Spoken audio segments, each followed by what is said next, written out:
नमस्कार दोस्तों, कैसे हैं आप लोग। मैं उम्मीद करता हूं आप लोग बहुत अच्छे होंगे और तैयारी भी आपकी बहुत ज़ोरों शोरों से चल रही होगी। दोस्तों, समय हो चुका करंट अफेयर अपडेट का और मैं आपके सामने उपस्थित हूं करंट अफेयर के साथ।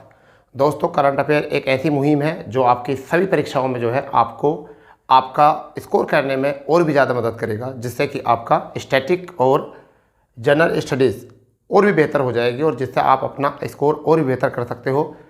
दोस्तों, हमारी मुहिम यही है कि आप हर तरीके से करंट अफेयर और स्टैटिक और आपका जनरल स्टडीज़ को अच्छे ढंग से तैयार करें, क्योंकि अब रटना करिए बंद और आप क्वेश्चन और आंसर्स और एमसीक्यूज़ को समझना शुरू करिए। क्योंकि ऐसा होता है जब हम ऑब्जेक्टिव क्वेश्चन से एमसीक्यूज़ कराते हैं तो उसमें बच्चों को अधिकांश डाउट होता है, इसलिए पूरा जो है आप एनालिसिस कीजिए और एनालिसिस करने से जो है आप जितने भी प्रकार के क्वेश्चन होंगे उनको अच्छे तरीके से सॉल्व कर सकते हैं। तो दोस्तों, अब हमारा जो है आज बहुत बेहतर क्वेश्चन हमने पुट किए हैं, जिनको आप सुनकर और देखकर महसूस करोगे कि हाँ, यही वो एक क्वेश्चन हैं जो सीधे एग्जाम से आते हैं। तो प्यारे बच्चों, शुरू करते हैं आज का करंट अफेयर। पहला क्वेश्चन जो है देख लेते हैं क्या है। देखिए, क्वेश्चन है सितंबर 2022 में महिला एवं बाल विकास मंत्री। इसका नाम आपको पता होना चाहिए, इस पद का नाम आपको पता होना चाहिए, क्योंकि ये पद अधिकांश पूछा जाता है। ये पद अधिकांश पूछा जाता है आपका स्टैटिक के रूप में भी और करंट अफेयर के रूप में, तो यहाँ से पूछा ही जाता है। तो देखिए, महिला एवं बाल विकास मंत्री, महिला एवं बाल विकास मंत्री स्मृति ईरानी ने एक अभियान शुरू किया है जिसका नाम है पोषण भी पढ़ाई भी। यानी कि पोषण मतलब स्वास्थ्य, खान पीन भी होना चाहिए, बच्चों की देखभाल भी होनी चाहिए, बच्चों का विकास भी होना चाहिए और प्लस पढ़ाई भी। तो अभियान का नाम है पोषण भी और पढ़ाई भी। ठीक है भाई, किसने शुरू किया है? स्मृति ईरानी ने। कौन है? महिला एवं बाल विकास मंत्री हैं, ये भी याद रखना है। इसका लक्ष्य क्या है, ध्यान दीजिए। 14 लाख आंगनवाड़ी केंद्रों को पूर्व प्राथमिक, ठीक है, शिक्षा और देखभाल का लक्ष्य है। यानी कि 14 लाख आंगनवाड़ी केंद्रों को पूर्व प्राथमिक शिक्षा और देखभाल का लक्ष्य है, निर्धारित किया है। अगर हम बात करें यूनिसेफ की, तो बच्चों के विकास एवं स्वास्थ्य के लिए यूनिसेफ, बच्चों के कल्याण के लिए यूनिसेफ एक संस्था होती है। ठीक है, यूनिसेफ ने प्राथमिक बाल अवधि को गर्भ अवस्था से 8 वर्ष की उम्र मानी है, जबकि पहले ही अवस्था जो थी जन्म से थी, मगर अभी अवस्था कब से कर दी गई है? गर्भ अवस्था से, यानी माँ के पेट से इसको अवधि को मान्यता दे दी है। किसको? प्राथमिक बाल अवधि को। इसको आप याद कर लीजिए, अच्छे से छाप लीजिए, चिपका लीजिए, माइंड में बिल्कुल बैठा लीजिए। ठीक है, ऐसा ना हो कि आप फिर परेशान हो जाओ, कहो सर हमें तो पता ही नहीं था। ठीक है भाई, चलिए कोई बात नहीं, ऐसा तो चलता रहता है। अब आगे बात करते हैं संकल्प 4.2 का लक्ष्य जो है, अभी संकल्प 4.2 के अंतर्गत शुरू किया गया है। संकल्प 4.2 का लक्ष्य है 2030 तक सभी लड़कियों और लड़कों को प्राथमिक बाल विकास का अंतर समाप्त करना। यानी कि प्राथमिक बाल विकास का अंतर जो है समाप्त करना और सबको एक बराबर लाना। तो दोस्तों, पहला क्वेश्चन जो है ना, ये आपने बिल्कुल कंप्लीट कर लिया होगा, समझ में आ गया होगा आपको। यानी कि सितंबर 2022 में स्मृति ईरानी ने पोषण भी पढ़ाई भी शुरू की है, आंगनबाड़ियों का इसमें लक्ष्य रखा गया है। यूनिसेफ ने गर्भावस्था से लेकर 8 वर्ष तक की उम्र बढ़ा दी है, प्राथमिक बाल अवधि। और संकल्प 4.2 का लक्ष्य क्या है? 2030 तक सभी लड़कियों और लड़कों के बीच के अंतर को, प्राथमिक बाल विकास के अंतर को समाप्त करना। तो ये क्वेश्चन है, आप इसको अच्छे से समझिए। देखिए, अगर हम बात करते हैं बच्चों की और महिलाओं की यहाँ पर, तो देखिए सबसे पहली बात यह है कि अभी जो है हाल ही में यूएनओ ने 10 देशों की एक रिपोर्ट प्रकाशित की है। समझिए इसको, 10 देशों की रिपोर्ट प्रकाशित की है, जिसमें शिशु व मातृ मृत्यु दर के ऊपर ये की है। उन सब में 10 के 10 देशों में 60% जो परसेंटेज है मातृ मृत्यु और शिशु मृत्यु की, वह भारत की है। समझिए, किसकी है?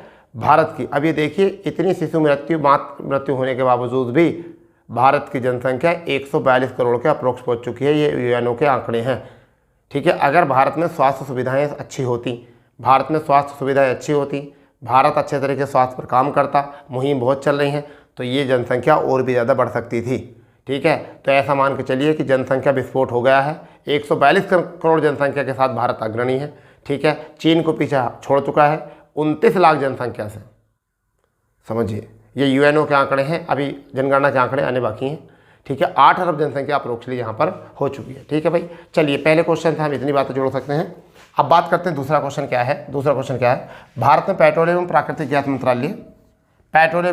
गैस मंत्रालय 2027 तक 10 लाख से अधिक, कितने से 10 लाख से अधिक 4 व्हीकल्स वाहनों को, यानी कि 4 व्हीलर जो होते हैं वाहनों को जो है प्रतिबंध लगाने की सिफारिश कर रहा है कि जितने भी 4 व्हीलर वाहन हैं उनको 2027 से पहले जो है 10 लाख से अधिक को प्रतिबंध लगा दो। और कहाँ लगा दो, जिसकी आबादी, जिन शहरों की आबादी 10 लाख से अधिक है उनमें लगा दीजिए। ठीक है, जिन शहरों की आबादी 10 लाख से अधिक है उन पर प्रतिबंध लगा दीजिए चलाने का। ठीक है, 2035 तक मोटरसाइकिल, स्कूटर और तिपहिया वाहनों को धीरे धीरे जो है चरणबद्ध तरीके से बंद करेंगे, क्योंकि अगर एक साथ बंद कर दिया तो यातायात विस्फोट हो जाएगा, यातायात महामारी पड़ जाएगी पूरी तरीके से। कहाँ से करोगे यात्रा, कैसे करोगे सफ़र। ठीक है, क्योंकि हमारा लक्ष्य है 2070 तक, हमारा लक्ष्य है 2070 तक शुद्ध शून्य उत्सर्जन, यानी कि शुद्ध शून्य उत्सर्जन हमारा लक्ष्य है। ठीक है, जिसमें हम GDP का 3% जो है यहाँ पर इन्वेस्ट करेंगे। 2024 से केवल इलेक्ट्रॉनिक्स संचालित सिटी डिलीवरी बसों को ही अनुमति दी जाएगी, यानी कि शहरों में केवल डिलीवरी वाहन जो है केवल उन्हीं को मतलब परमिशन दिया गया 2024 से, उसके बाद नहीं दी जाएगी। ठीक है भाई दोस्तों, ऑर्डर करने के लिए।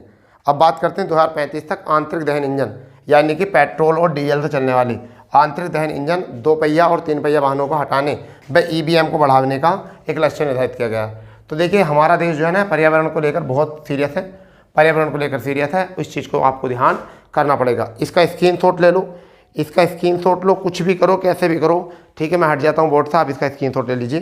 ठीक है, जब भी अच्छे तरीके से हो पाएगा आपका ये प्लान बढ़िया। ठीक है भाई, हो गया, स्क्रीनशॉट ले लिया।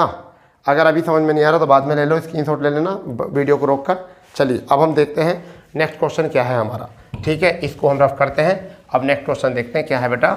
और बहुत मज़े के क्वेश्चन चल रहे हैं, बहुत ही मज़े के, और ऐसे क्वेश्चन कि आपको बहुत मेहनत करनी पड़ेगी इन्हें ढूंढने के लिए। हम आपके लिए बहुत मेहनत करते हैं, दिन रात मेहनत करते हैं, तब जाकर आपको जो है डाटा प्रोवाइड करते हैं। और हाँ दोस्तों, सभी को मैं आपको बता देता हूँ कि UPSSC वीडियो के लिए हमने हिंदी का प्रैक्टिस सेट लगा दिया है, ऑफलाइन क्लासों में भी और ऑनलाइन क्लासों में भी। ऑफलाइन क्लास की अगर बात करें तो 1 बजे से शुरू किया गया है, ऑनलाइन क्लास में बात करें तो शाम को आपका 8 बजे जो है वो प्रोवाइड होता है आपको हिंदी का प्रैक्टिस सेट। 50 क्वेश्चन होते हैं हमारे, और आप उसको आराम से जो है PPT माध्यम से देख सकते हो। ठीक है भाई, PDF माध्यम से आप उसको समझ सकते हो। चैनल पर जाइए, एक प्रैक्टिस सेट आपको डाल दिया है। अगर ऐसा है तो आपको हम डिस्क्रिप्शन में लिंक डाल देंगे उसका। ठीक है, लिंक डाल देंगे, आप वहाँ से जाकर देख लेना। तो हमारा जो तीसरा क्वेश्चन है वो तीसरा क्वेश्चन क्या है, ध्यान देंगे। यहाँ पर है नेशनल टेक्नोलॉजी डे, यानी कि हम हिंदी में क्या बात करेंगे, हिंदी में है राष्ट्रीय प्रौद्योगिकी, क्या है, राष्ट्रीय प्रौद्योगिकी दिवस। राष्ट्रीय प्रौद्योगिकी दिवस प्रत्येक वर्ष कब मनाया जाता है। सबसे पहला बात तो यही है कि कब मनाया जाता है, तो 11 मई को मनाया जाता है। कब मनाया जाता है बेटा, वो मनाया जाता है 11 मई को। कब मनाया जाता है, 11 मई को मनाया जाता है। ठीक है, इसकी थीम आप लिख लेना, इसकी आपको थीम लिखनी पड़ेगी, ऐसों की थीम ज़्यादा आती है। तो थीम क्या है, school to startups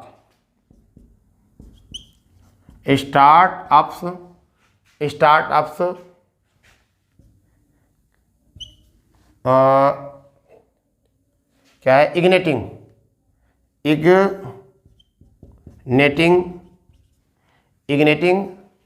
young minds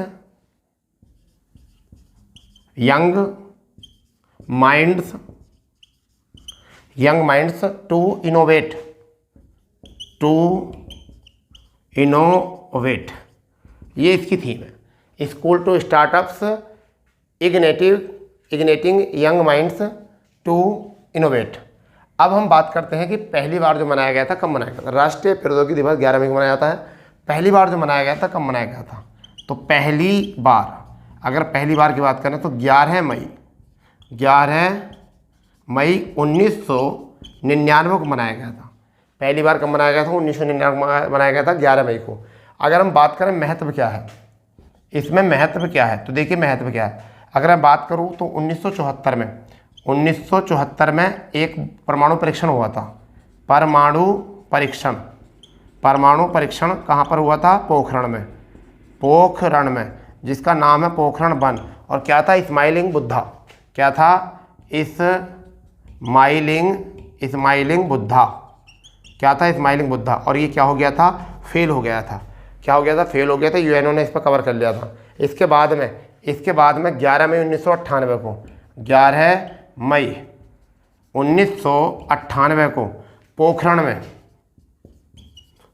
Rajasthan में शक्ति वन एक परमाणु परीक्षण हुआ था, और ये क्या हो गया था, सफल हो गया था। और हमने बता दिया था पोखरण 2 करके, पोखरण 2 और शक्ति वन मिशन इसमें कर दिया था, और हमने देश को बता दिया था कि हम भी परमाणु में सक्षम हैं, हम भी परमाणु में काम कर सकते हैं, परमाणु हथियार हमारे पास भी हैं। ठीक है, तो हमसे ही बच कर रहना भैया, हमसे ही बच कर रहना भैया।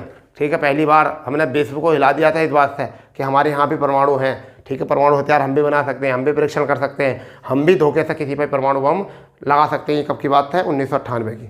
उस समय पर अगर हम राष्ट्रपति की बात करें तो APJ अब्दुल कलाम जी थे, APJ कलाम। ठीक है जी, कौन थे, APJ अब्दुल कलाम थे उस समय पर। राष्ट्रपति की बात करें तो यहाँ पर एक और मिशन शुरू हुआ था इसी समय पर। इस समय पर त्रिशूल मिसाइल का वो किया गया था, त्रिशूल मिसाइल का प्रशिक्षण किया गया था, मिसाइल का प्रशिक्षण किया गया था।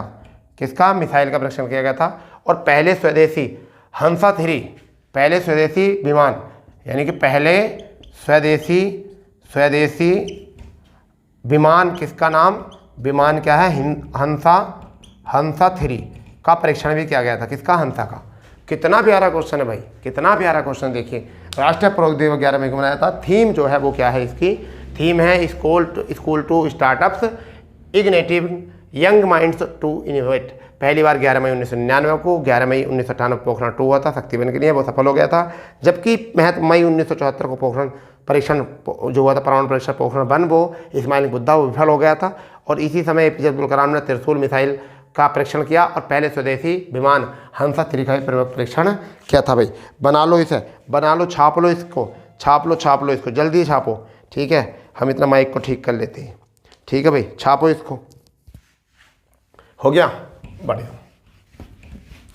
चलिए चौथे क्वेश्चन की तरफ बढ़ते हैं। क्या है क्वेश्चन, बड़े प्यारे प्यारे क्वेश्चन है आज तो, बहुत प्यारे प्यारे क्वेश्चन है भाई, बहुत प्यारे प्यारे क्वेश्चन है। देखिए क्या है वो क्वेश्चन है सऊदी अरब ने, यानी कि चौथे क्वेश्चन की तरफ बात करें तो सऊदी अरब ने एक नई प्रणाली लागू की है, ई वीज़ा प्रणाली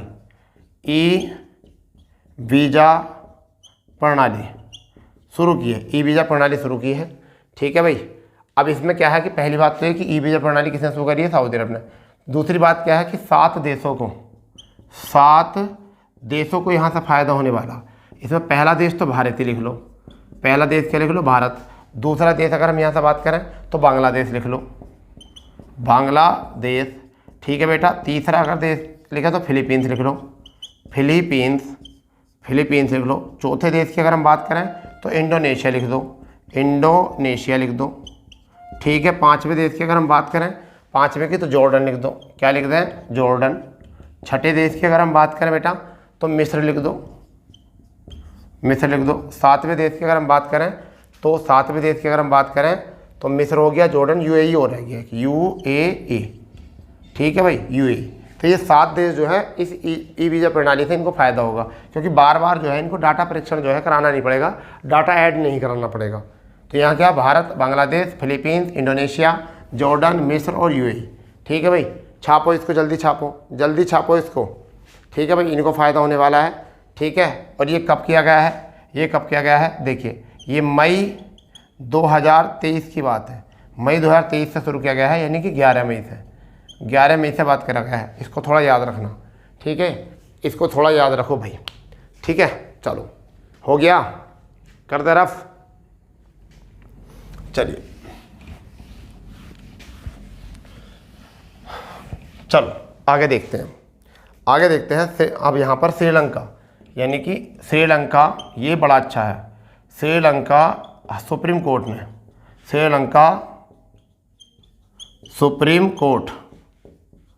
ने समलैंगिक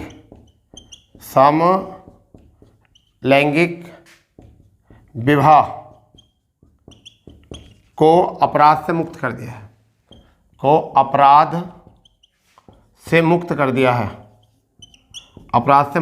है, ठीक है। यानी कि अब महिला, ठीक है। पुरुष विवाह जो है अपराध नहीं माना जाएगा, विवाह जो है अपराध नहीं मानेगा। ठीक है भैया।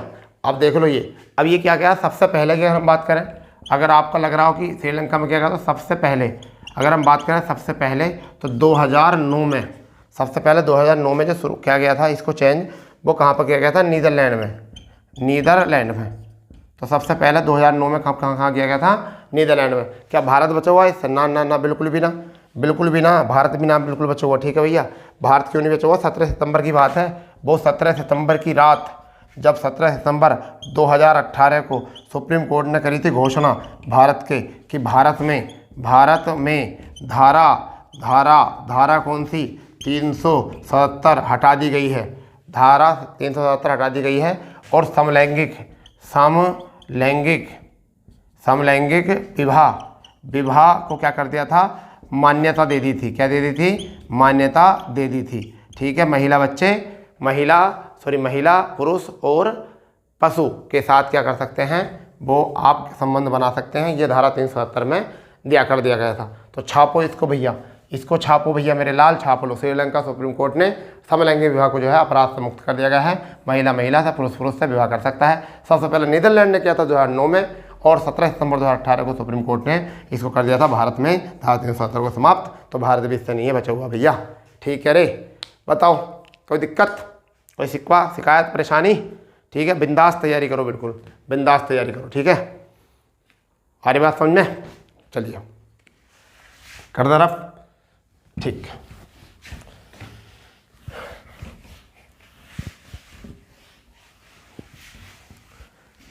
रफ कर देते हैं। अब हम छठा क्वेश्चन लेकर आपके सामने आते हैं। वो छठा क्वेश्चन क्या है, देखिए, दिल थाम के बैठो। यानी कि उत्तर प्रदेश ने बच्चों के लिए स्कूल स्वास्थ्य कार्यक्रम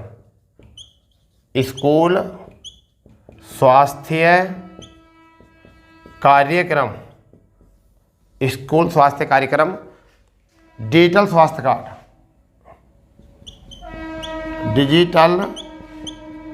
स्वास्थ्य कार्ड शुरू किया। पहली बात तो ये क्या है, उत्तर प्रदेश बच्चों के लिए स्कूल स्वास्थ्य कार्यक्रम के अंतर्गत डिजिटल स्वास्थ्य कार्ड शुरू किया है। ठीक है भाई। अगर हम यहाँ बात करें स्कूल हेल्थ प्रोग्राम के सहयोग से, अब सहयोग जो लिया वो किससे लिया है, जल्दी बताओ। स्कूल हेल्थ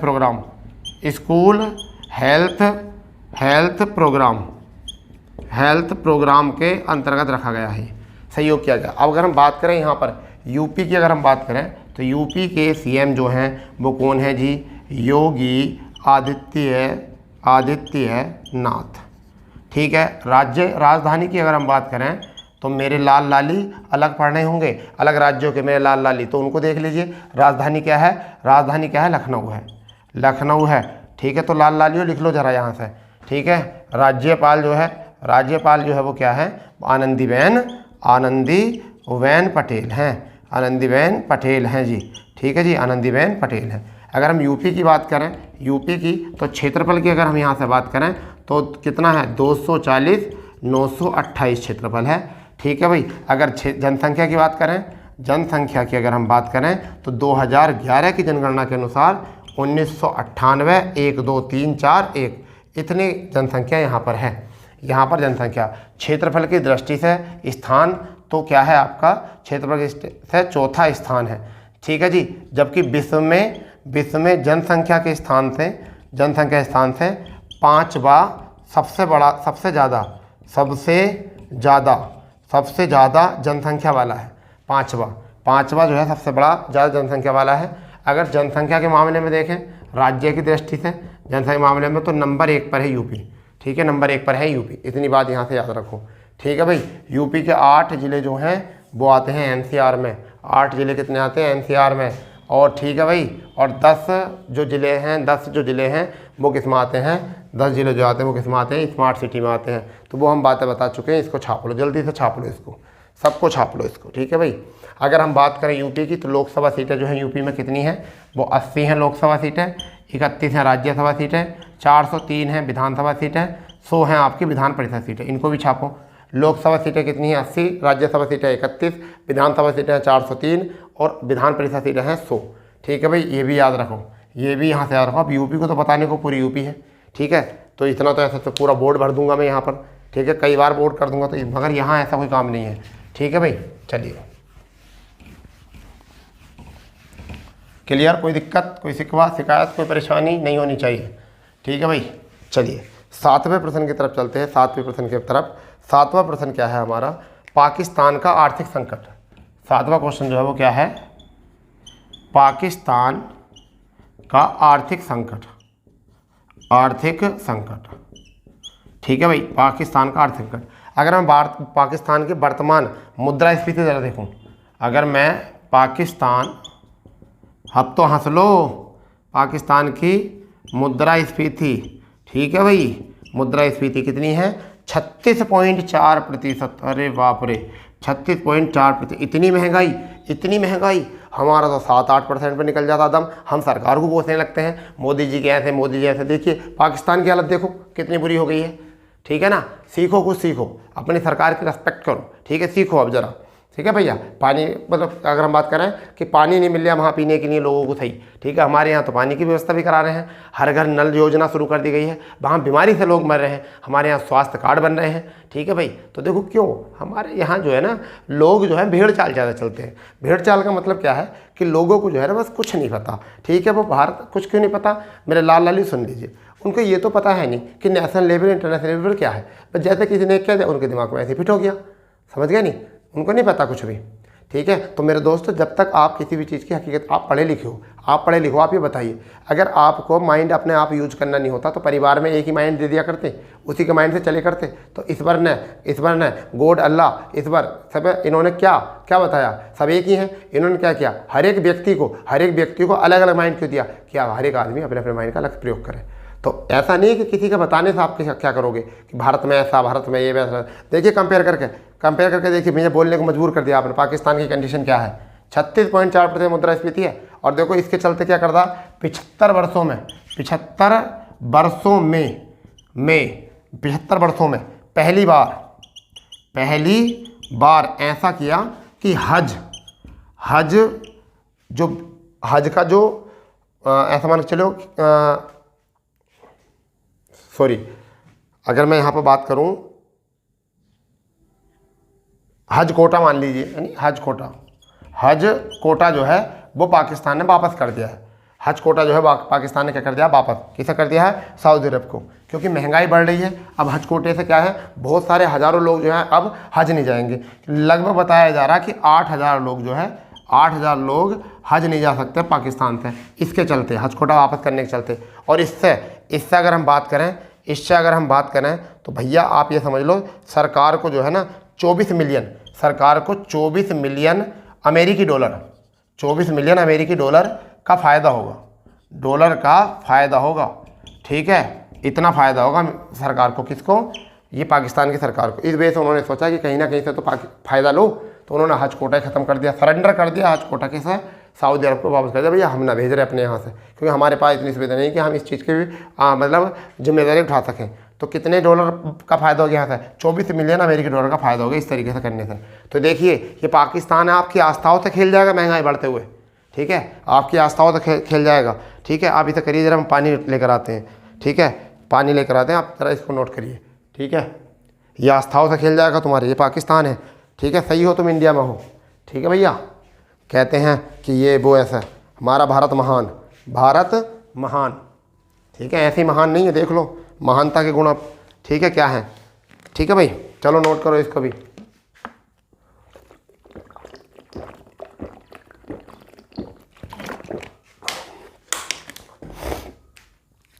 ठीक है, चलो नेक्स्ट क्वेश्चन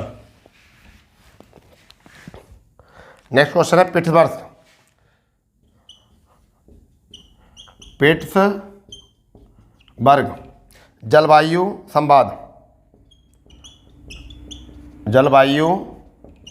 संवाद 2023 का उद्घाटन 2 से 3 मई बर्लिन, बर्लिन में किया गया। कहाँ पर किया गया? बर्लिन में किया गया। ठीक है भैया, बर्लिन। और मेज़बानी कौन कर रहा है? मेज़बानी, मेज़बानी जो की है, संवाद की मेज़बानी किसने? Germany, Germany. और कौन? यूएई, यूएई कर रहे हैं मेज़बानी। यानी कि कोप 28, कोप 28 कहाँ पर होगा?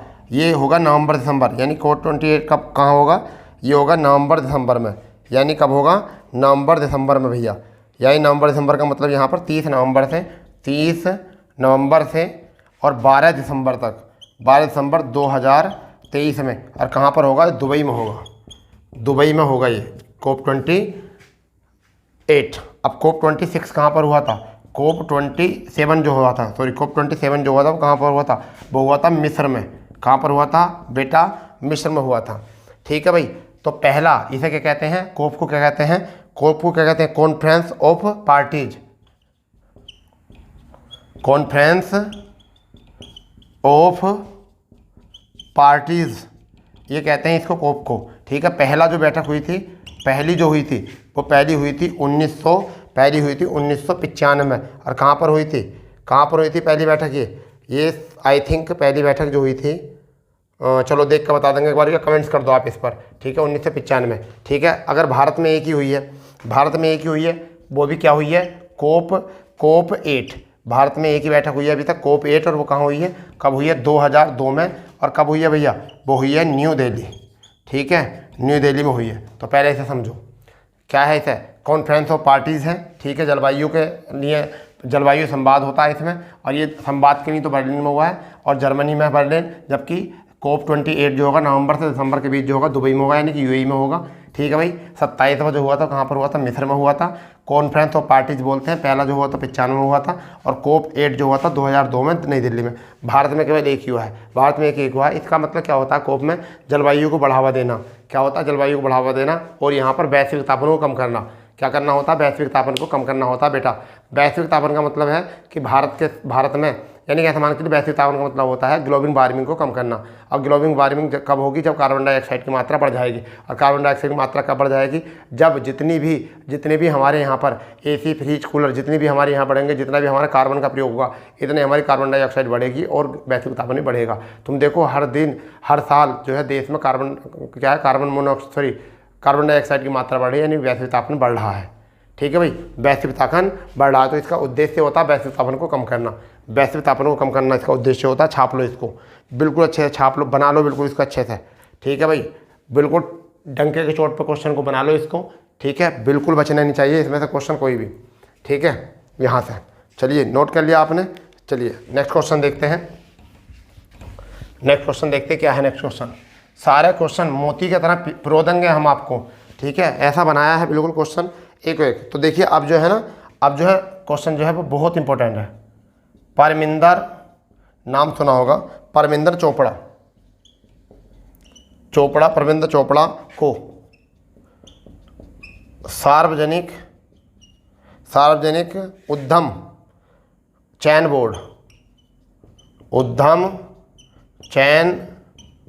बोर्ड नेटवर्क के आधार, बोर्ड ने नेटवर्थ के आधार पर भारत की सबसे बड़ी गैर बैंकिंग वित्तीय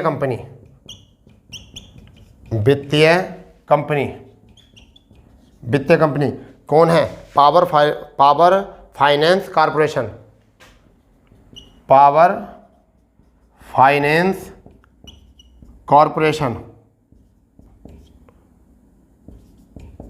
कॉर्पोरेशन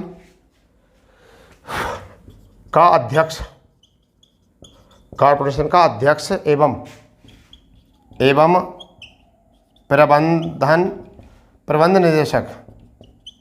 प्रबंध निदेशक की सिफारिश की है। अगर ये सिफारिश पूरी हो गई, तो ये भारत की पहली महिला होंगी। यानी इस पद पर इस पद पर पहली महिला होंगी। ठीक है, 2005 से ये शामिल हैं, 2005 से जुड़ी हुई हैं। अगर हम बात करें, वह निदेशक मंडल की सदस्य भी हैं, यानी क्या है किसकी, निदेशक मंडल की सदस्य भी हैं। ठीक है भाई। अगर हम बात करें 35 वर्षों का इन्हें अनुभव है, कितने वर्षों का अनुभव है, 35 वर्षों का अनुभव भी है, 35 वर्षों का अनुभव भी है। ठीक है, चलो इसको बनाओ, मैं इसको समझा देता हूँ पहले आपको। ये समझाया तो देखो क्या है, परमेंद्र चोपड़ा को सार्वजनिक उद्यम चयन बोर्ड ने नेट वर्थ के आधार पर जो है भारत की सबसे बड़ी गैर वित्तीय कंपनी पावर फाइनेंस कॉर्पोरेशन, ये पूरा नाम है, पावर फाइनेंस कॉर्पोरेशन का अध्यक्ष एवं प्रबंध निदेशक की सिफारिश की है। इस पद पर पहली महिला होंगी ये, और 2005 से इसमें जुड़ी हुई हैं और निदेशक मंडल के सदस्य भी हैं और 35 वर्षों का अनुभव है। ठीक है भाई, अगर ऐसा होगा तो पहली महिला बनेंगी। महिलाएं बिल्कुल आगे बढ़ रही हैं, कीर्तिमान रच रहा है। अभी जो है तमिलनाडु बोर्ड में एक महिला है, तमिलनाडु बोर्ड में उन्होंने जो है 10+2 यानी 12वीं की क्लास में जो है 100 में से 100 अंक, यानी प्रत्येक सब्जेक्ट में 100 के 100 अंक, यानी कि टोटल पूर्णांक का टोटल प्राप्त किया है, यानी कि ये शिक्षा बोर्ड ने खुद जानकारी दी है। तो देखिए क्या है साउथ इंडिया, इसको जरा गौर करिए। ठीक है, तो दोस्तों बातों का सिलसिला चलता रहेगा। आपकी तैयारी बहुत अच्छे से चल रही है और आप ऐसी तैयारी करते रहो, क्योंकि हम आपको देखना चाहते हैं अधिकारी बनते हुए। ठीक है, जो चैनल पहली बार नए हैं वो चैनल को सब्सक्राइब करें, और जो पहले से चैनल पर लगे हुए वो चैनल को, जो वीडियो है उसको लाइक करें, अपने दोस्तों में ज़्यादा से ज़्यादा शेयर करें, क्योंकि आपका परिवार जितना चाहो इतना बड़ा करो। ठीक है, और ये परिवार बड़ा होना चाहिए, क्योंकि इसमें जनसंख्या नियंत्रण नहीं लगना चाहिए। क्यों लगना चाहिए इसमें, क्योंकि ये है हमारा और अपना परिवार। ठीक है, तो मिलते हैं नए कंटेंट के साथ। जय हिंद, जय भारत, वंदे मातरम।